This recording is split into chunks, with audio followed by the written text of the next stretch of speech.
emotional outburst today in the Michael Jackson wrongful death trial. A nurse practitioner broke down and sobbed as she testified at the end of today's proceeding. Michael Jackson's death was so unexpected that it has always been surrounded by controversy. In different situations, people have shared their own theories and opinions about what happened to this legend.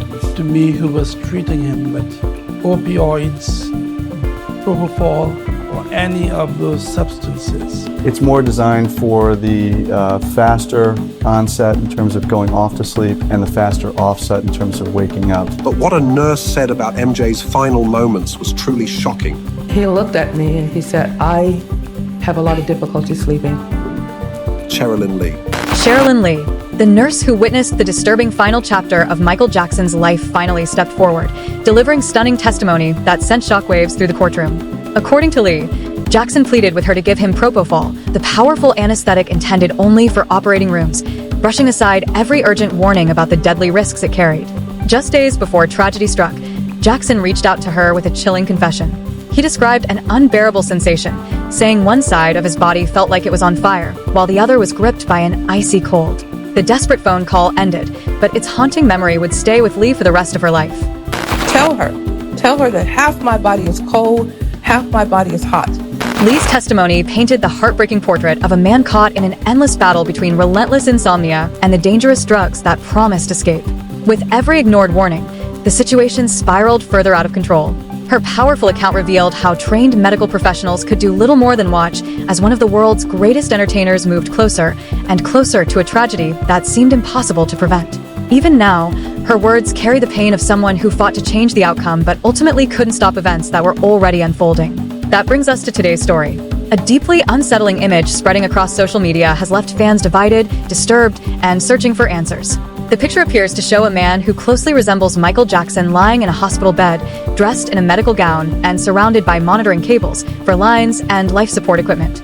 Standing beside the bed is a medical worker whose presence has sparked intense online discussion. The individual recently claimed to reveal what he says were Michael Jackson's final words, but very little has been confirmed, leaving the internet flooded with speculation. So, what are people really looking at?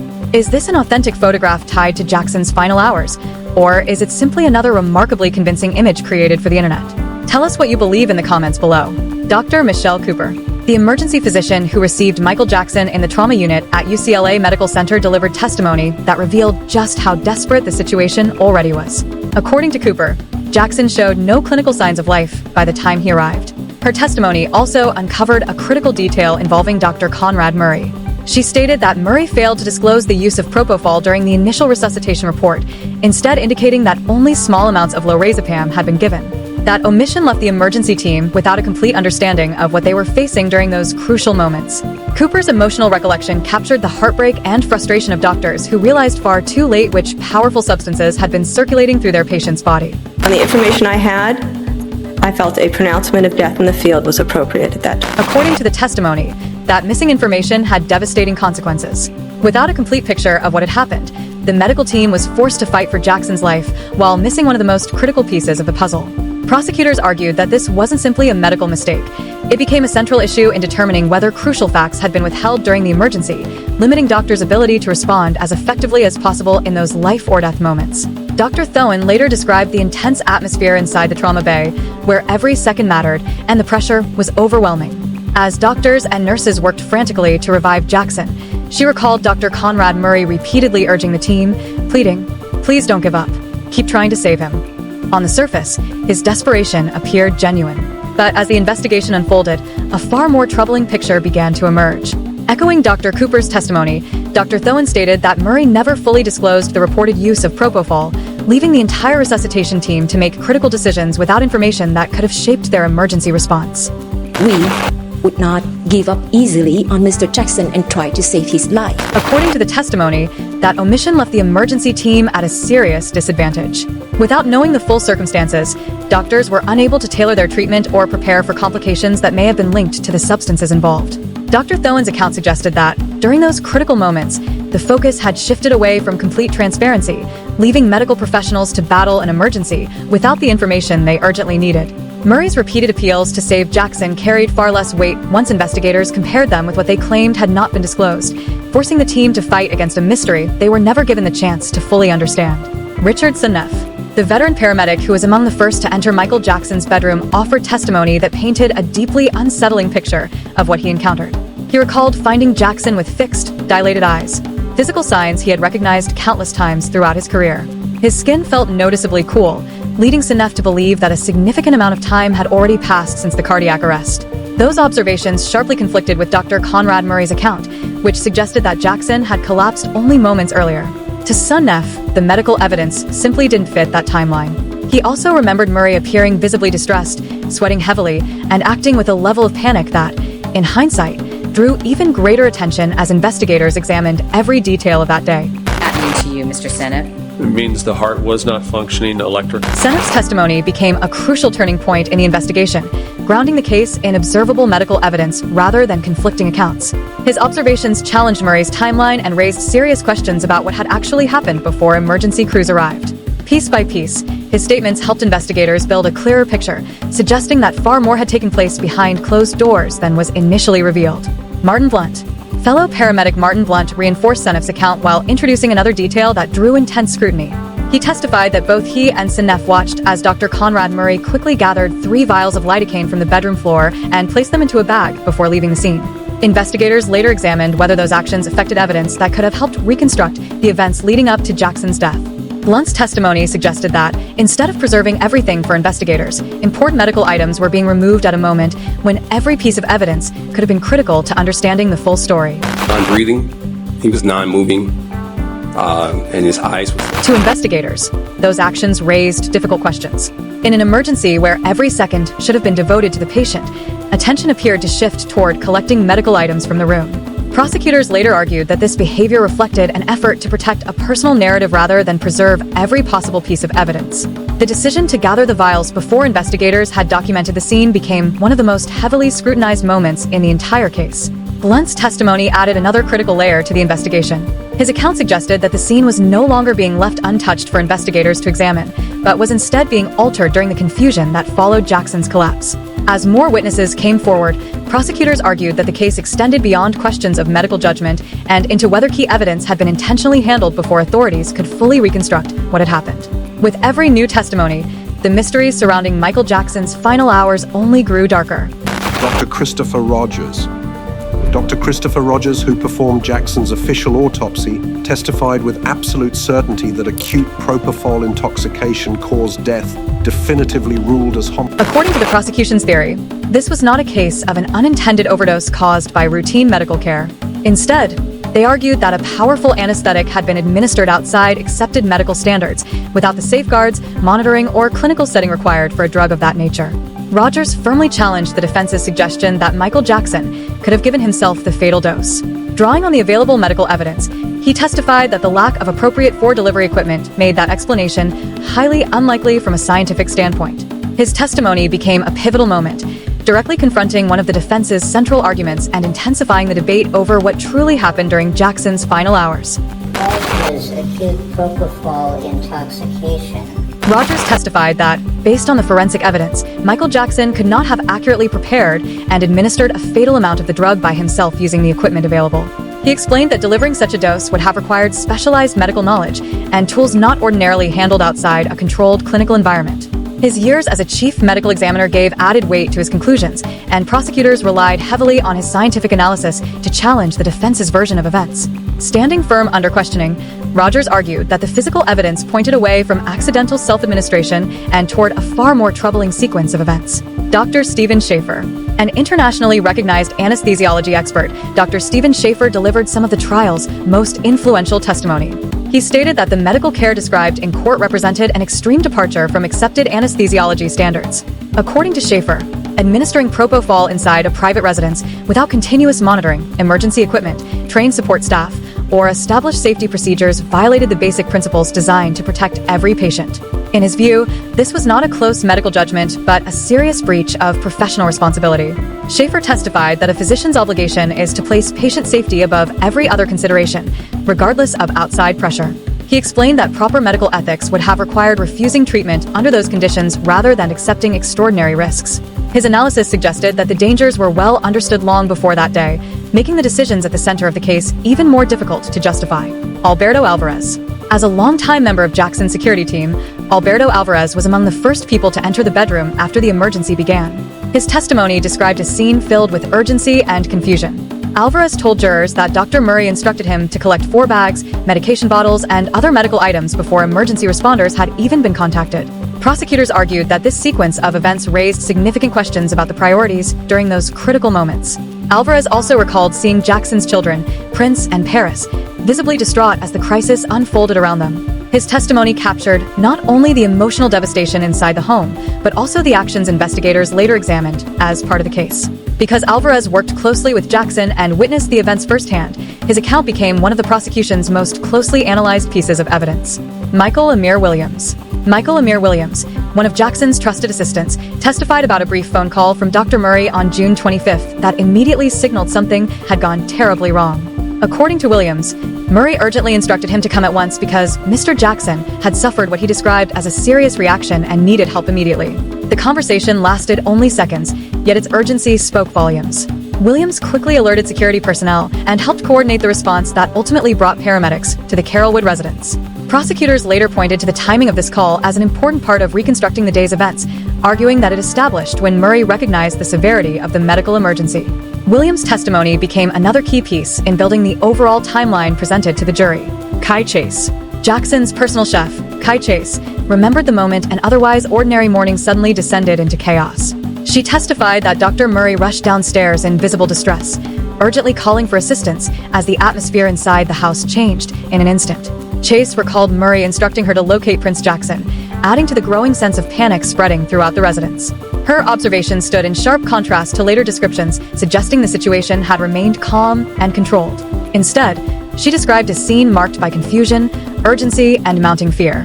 Because she witnessed those moments firsthand, her testimony helped investigators better understand the sequence of events immediately following the medical emergency and offered another perspective on Murray's demeanor during the crisis. If you're enjoying this video, don't forget to subscribe to the channel and leave a like. It really helps support future content. Fahim Mohammed. Security Director Fahim Mohammed entered Jackson's bedroom during the emergency and described a heartbreaking scene. He testified that Jackson was lying on the bed with his eyes and mouth open, showing no obvious signs of responsiveness. Mohammed also observed Dr. Murray attempting CPR, while Jackson remained on the soft mattress instead of being moved onto a firm surface, where chest compressions are generally considered more effective. Medical experts later discussed this detail extensively during the trial, making it one of several actions carefully examined by the jury. Mohammed's eyewitness account added another important perspective to the investigation, helping reconstruct the desperate efforts made during those final moments. As Mohammed helped escort Jackson's frightened children away from the unfolding emergency, he found himself witnessing not only a desperate medical crisis, but also a heartbreaking family tragedy. His testimony grounded the investigation in the physical reality of the room itself, describing details that investigators later examined alongside the medical evidence. From his perspective, the emergency response appeared disorganized, raising difficult questions about whether established life-saving procedures had been followed. His account captured 2 tragedies happening at once: the struggle to save a global superstar and the emotional devastation spreading through everyone inside the home. Kenny Ortega. As the director chosen to lead Michael Jackson's highly anticipated comeback concerts, Kenny Ortega had watched the singer closely during his final rehearsals. In the days before his death, Ortega testified that Jackson appeared unusually weak, often shivering despite comfortable temperatures and showing moments of visible confusion and exhaustion. Concerned by what he saw, Ortega suggested that Jackson needed time to recover instead of continuing rehearsals. According to his testimony, Dr. Conrad Murray dismissed those concerns, insisting Jackson was healthy enough to continue. That exchange became one of the trial's most revealing moments, highlighting the growing tension between the demands of an ambitious concert schedule and mounting concerns about Jackson's physical condition. Ortega's testimony suggested that the warning signs had been visible long before the fatal day and that several people had recognized something was seriously wrong. Katherine Jackson. Michael Jackson's mother took the stand with the perspective of someone who had watched her son's extraordinary career from the very beginning.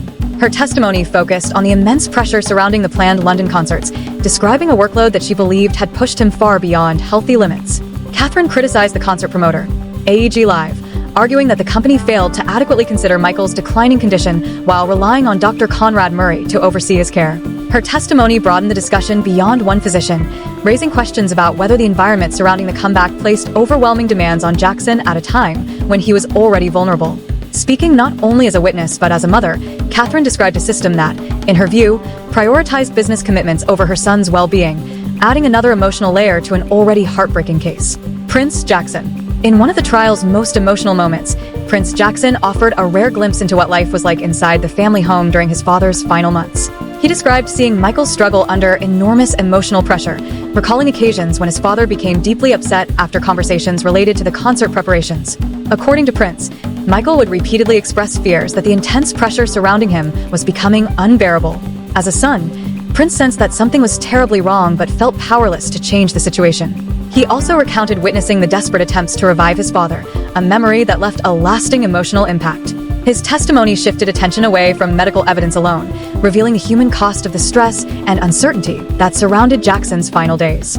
Paris Jackson. Paris Jackson's testimony brought an intensely personal perspective to the courtroom. She described watching her father become increasingly exhausted as rehearsals consumed nearly every part of his daily life. According to Paris, the relentless demands of preparing for the comeback left him with little opportunity to properly recover, both physically and emotionally. Rather than focusing on technical details, her testimony painted the picture of a loving father whose energy and spirit seemed to fade week by week. She spoke movingly about how helpless she felt while watching someone she admired struggle under extraordinary expectations. Her words reminded the courtroom that behind the headlines and legal arguments was a family experiencing unimaginable loss. Through her testimony, the emotional consequences of those final weeks became impossible to ignore. La Toya Jackson. La Toya Jackson introduced another controversial dimension to the public conversation surrounding her brother's death, sharing concerns that reflected questions and suspicions she believed still deserved closer examination. In the days following Michael Jackson's death, La Toya Jackson publicly voiced a belief that his passing involved more than medical mistakes alone. She suggested that powerful financial interests surrounding Michael's enormous Sony/ATV music publishing catalog deserved closer scrutiny. From her perspective, the stakes extended far beyond one individual, because Jackson's ownership represented one of the most valuable collections of music rights in the world. While the courts ultimately centered their case on Dr. Conrad Murray's actions, La Toya's comments ensured that broader questions about money, influence, and competing interests remained part of the public conversation. Speaking as a sister, she expressed the family's belief that too many people around Michael were focused on what he represented financially rather than protecting him as a person. "You have absolutely no idea," she said. "Michael was one of the most loved people in the world." Her words reflected a conviction that immense fame and enormous wealth had created an environment where trust became increasingly difficult. Janet Jackson.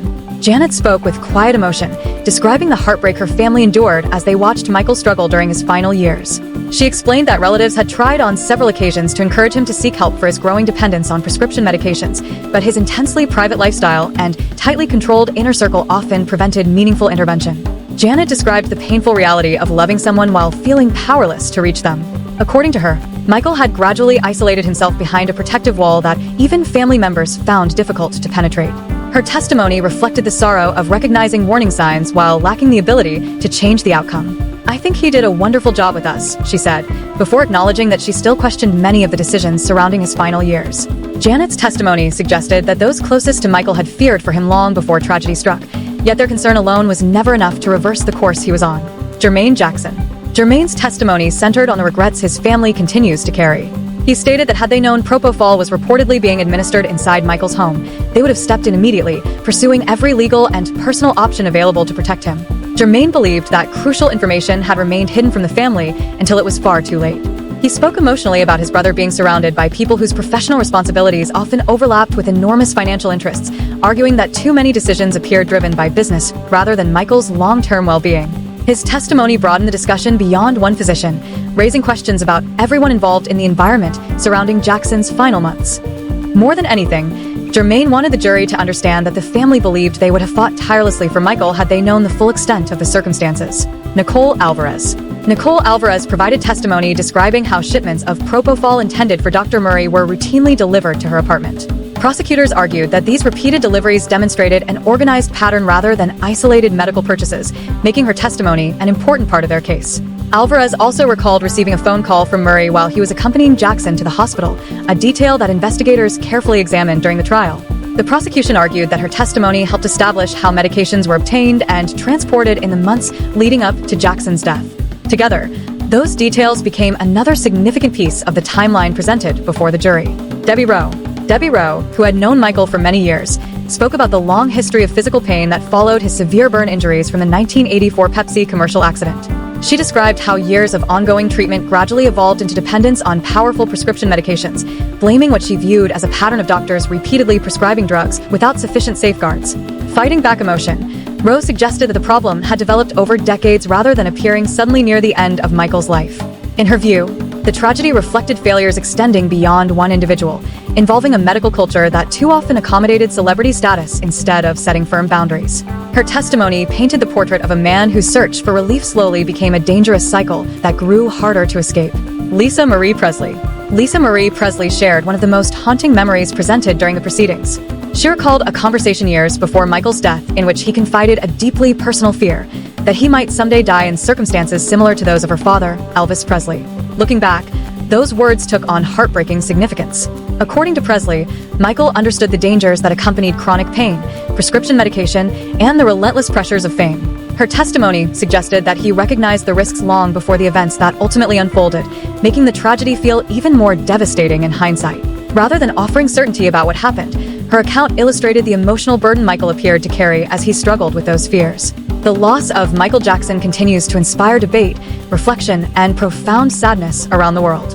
As the testimony presented throughout this case demonstrates, his final chapter involved an intricate combination of medical decisions, intense professional pressure, personal struggles, and questions that continue to be discussed years later.